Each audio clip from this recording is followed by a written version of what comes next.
আপনার ব্যবহার করা মিনোক্সিডিলটি কি অরিজিনাল নাকি ডুপ্লিকেট চেক করার সহজ উপায় কি? গুগল অথবা ইউটিউবে গিয়ে সার্চ দিই মিনোক্সিডিল ব্লিচ টেস্ট। যে কোনো একটি কন্টেন্ট দেখে নিই। এখানে বলা হয়েছে ব্লিচের মধ্যে অরিজিনাল মিনোক্সিডিল দিলে এর রং পরিবর্তন হয়। আমাদের কাছে দুইটি মিনোক্সিডিল আছে, একটি আসল এবং আরেকটি অন্য পেজ থেকে নেওয়া স্বল্প মূল্যের নকল মিনোক্সিডিল। বাইরে থেকে এর প্যাকেজিং বা লিকুইড দেখে বোঝার কোনো উপায় নেই যে কোনটা আসল আর কোনটা নকল। এটি হচ্ছে ব্লিচ।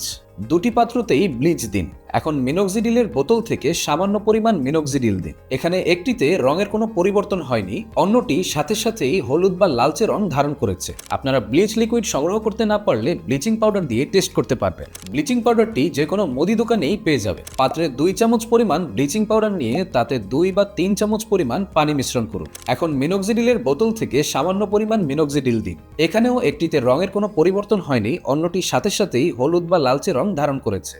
আসল মিনোক্সিডিল ব্লিচ টেস্টে হলুদ বা লালচে রং ধারণ হয় কারণ ব্লিচ সোডিয়াম হাইপোক্লোরাইড মিনোক্সিডিলের রাসায়নিক যৌগের সাথে প্রতিক্রিয়া করে অক্সিডেশন ঘটায়। এই অক্সিডেশন প্রক্রিয়াতেই মিনোক্সিডিলের রং পরিবর্তন হয়। চুল ও দাড়ির সঠিক যত্নের জন্য সবসময় অরিজিনাল মিনোক্সিডিল ব্যবহার করুন। ডুপ্লিকেট প্রোডাক্ট শুধু টাকা নষ্টই নয় বরং ক্ষতির কারণও হতে পারে। তাই নিশ্চিন্তে ফল পেতে বেছে নিন আসল মিনোক্সিডিল। অরিজিনাল মিনোক্সিডিল পেতে বা আমাদের কাস্টমারদের রিভিউ দেখতে ফেসবুকে বায়াজের অফিসিয়াল পেজটি ভিজিট করুন। অর্ডার করতে ক্লিক করুন অর্ডার নাও বাটনে অথবা কল করুন স্ক্রিনে দেয়া নাম্বারে, কিংবা মেসেজ করুন বায়াজের অফিসিয়াল ফেসবুক পেজে।